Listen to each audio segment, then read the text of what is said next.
Hey, we're back with another video, and thank you so much for joining us. I'm so grateful that you're here. Today, we're going to talk about why it's so hard for us to accept ourselves. What makes it so difficult for us to accept ourselves? When you speak about self-acceptance, I find that every person I've ever met is some part of them or something about themselves that they just don't accept. I don't know if it's in the air.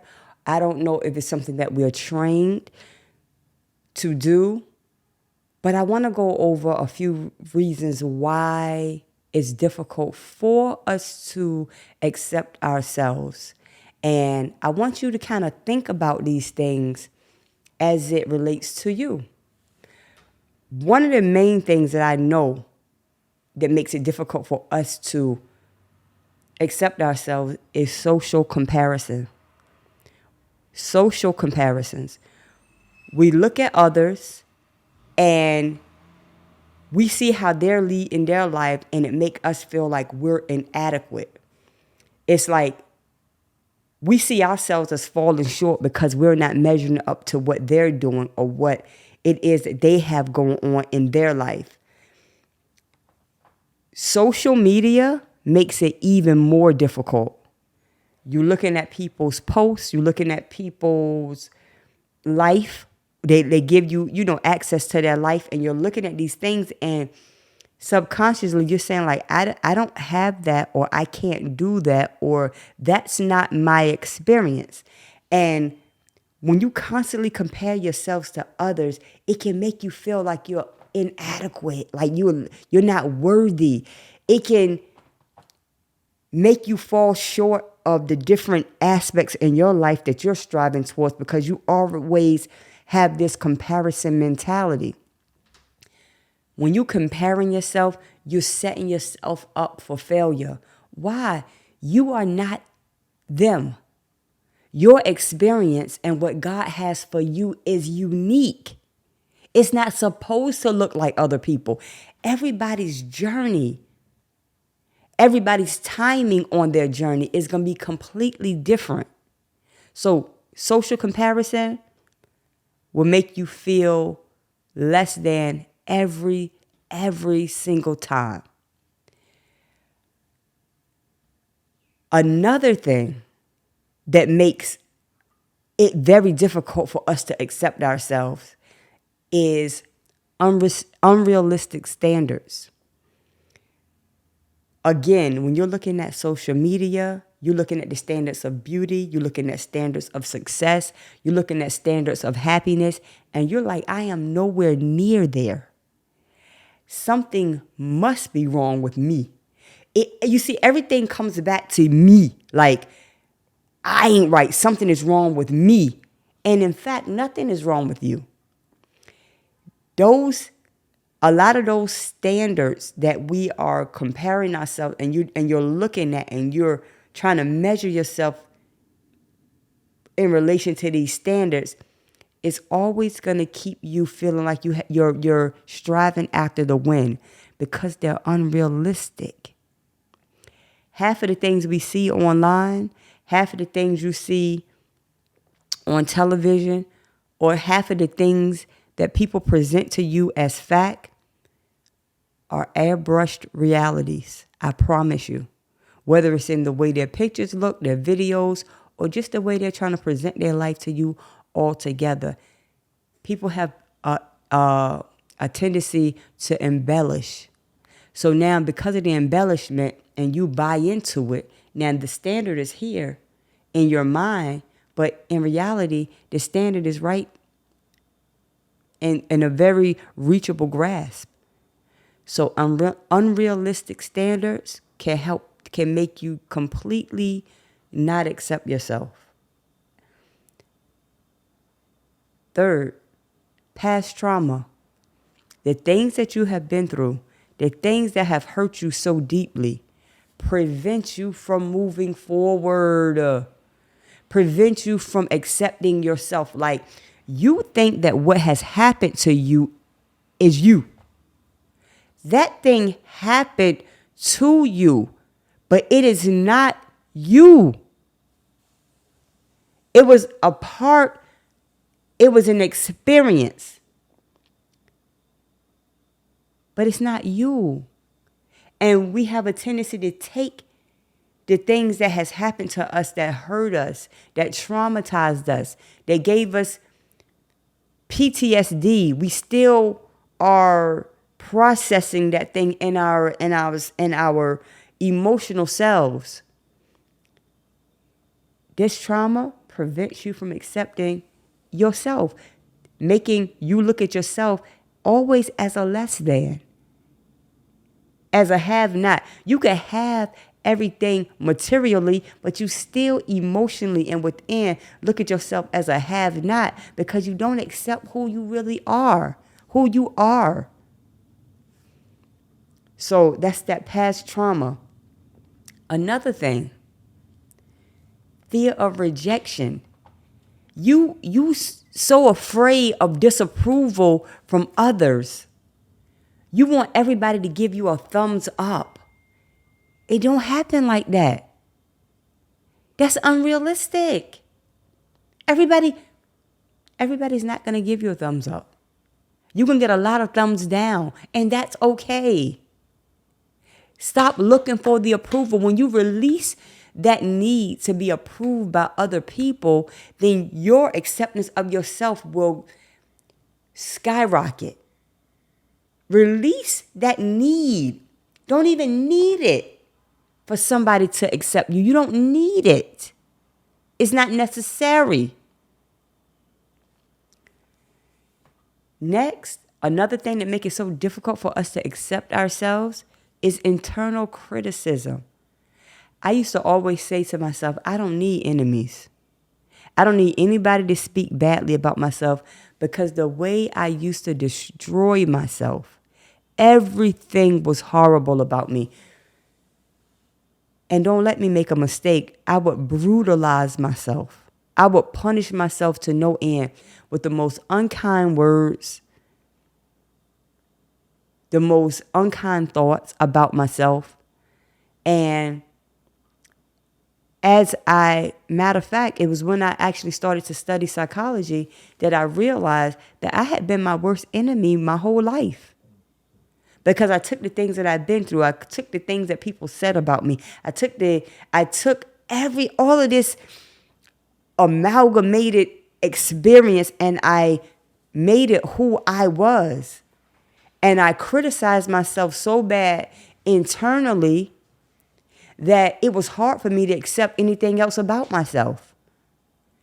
When you criticize yourself internally, you can never accept yourself, because in your mind, inside, you've created this environment that you're not worthy, that you're not good enough, and you're never going to be good enough. That's what you're saying to yourself.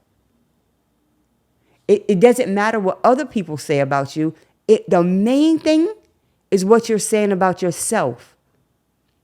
And when you have this process of criticizing yourself internally, and I don't know if that's a thing of you feeling like you need to be punished, or you feeling like you have to even the score maybe with something that you have done wrong. That's your way of making, settling the score. Like you've done something wrong, you got to be punished, or that wasn't right. So you gonna get on yourself more than anybody else will. And to have this constant heavy cloud of condemnation over us within ourselves, you cannot get away from yourself. That's why it's so bad. If somebody else criticizes you, at least you can escape their presence. If you criticizing yourself, you can't even escape your presence. You live in this constant loop of disdain and disgust and disappointment for yourself. You know what that does to you? What that does to your physical body? What that does to your mental? You never can accept yourself. And lastly is just having a lack of self-compassion. You don't forgive yourself for nothing. You don't give yourself grace for anything. It's like you think that you have to be perfect And I know for a fact that a lot of that comes from society. A lot of that comes from our families. A lot of this comes from our outside environment that make everything look like everything is perfect and moving in a perfect, systematic way. But in fact, it's not. In fact, it's not. And when you hold yourself to this level of reasoning and you prevent yourself from having self-compassion, if anybody gonna have compassion for you, let it be yourself. Let it be yourself. When it is challenging to embrace ourselves and accept ourselves unconditionally, when you have this, it's like a measurement, it's like a stick, it's like a ceiling that keeps moving. Every time you feel like you're there, it gets higher and it keeps going higher. And no matter what you do, you spend your whole life trying to reach but this moving ceiling that you're never going to get. Like a dog chasing its tail. That dog is adamant about catching the tail, but he don't realize that he's moving in the tail as he's chasing it. It's like it's an endless loop. And I just want to encourage you today, self-acceptance is so difficult because we focus on all of these things, this lack of self-compassion, this internal criticism, fear of rejection, our past traumas, unrealistic standards, and these weird social comparisons. You don't have to measure yourself by anybody else's standard. You know what I mean? You don't have to do it. The reason we find it so difficult for us to accept ourselves and to live in the skin that we find ourselves in, because we create an environment, we create these rules and regulations that's too much for us to even ever attain to. And it wasn't designed, it's not for us to reach somebody else's standard. My philosophy in life is the only standard I'm trying to reach is the standard that God has for me. Later for everybody else. It doesn't matter. When you can free yourself from what other people think and however other people feel, it's easier for you to accept yourself. Yes, I am not perfect. I am flawed. I am flawed. Yes, I am. I am perfectly flawed. That's how we were created. That's our setup. That's how we're designed. And as you are able to see yourself completely for who you are, unapologetically, self-acceptance become easy. It's who I am. And I'm not to say that, not for you to be belligerent and disrespectful and nasty and say, oh, that's who I am. I'm saying just who you are at the core. We make mistakes, we falter. I'm not going to do everything right. I'm not going to know every answer.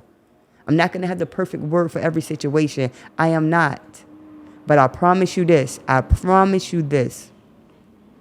If you stop looking at other people for what it is that you need to be, and you stop looking around and playing these things that happen to you and just bringing all of these outside things and past traumas that still are resonating within you, stop using that as a reason for you to reject yourself. Love yourself. Love yourself. It is hard. How do you want somebody else to love you? How can you ask somebody else to love you and to accept you when you don't accept yourself? That is hypocritical and that is unfair. To put yourself in a position to want to be in a relationship with people and you yourself don't accept you. That's like the biggest hypocritical thing ever. So at the foundation, at the very core, learn how to release these things and accept yourself. Accept yourself. Thank you so much for listening today. I appreciate your time. You could have been anywhere else in the world, but you're here. You're here with us. Thank you so much. Subscribe, like, share this video. We have so much more coming. We on a roll. We're making it happen. We're so excited about what's happening here. And I just want to thank you. Thank you so much for joining us today. And you please just remember to guess what? Self-care, it is the best care. Later.